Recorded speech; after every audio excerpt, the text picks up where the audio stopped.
ஆணவ படுகொலை தொடர்பாக ஓய்வு பெற்ற நீதிபதி தலைமையில் ஆணையம் அமைக்கப்படும் என்று முதலமைச்சர் ஸ்டாலின் தெரிவித்திருக்கிறார். ஆணையம் அளிக்கும் பரிந்துரை அடிப்படையில் சட்டம் இயற்றப்படும் என்றும் தெரிவித்திருக்கிறார்.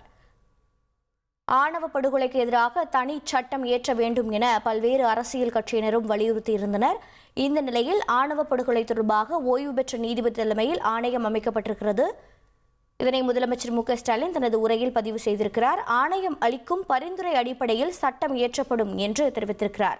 ஐடி ஊழியர் கவின் என்பவர் ஆணவ படுகொலை செய்தார். இந்த சம்பவமானது தமிழகத்தையே அதிர்ச்சிக்கு உள்ளாக்கியது. இந்த நிலையில் ஆணவ படுகொலை தொடர்பாக ஓய்வு பெற்ற நீதிபதி தலைமையில் ஆணையம் அமைக்கப்பட்டிருக்கிறது என்றும் ஆணையம் அளிக்கும் தரவுகளின்படி உத்தரவானது பிறப்பிக்கப்படும் என்று தெரிவித்திருக்கிறார். ஓய்வு பெற்ற நீதியரசர் KN பாஷா தலைமையில் ஆணையம் அமைக்கப்பட்டிருக்கிறது.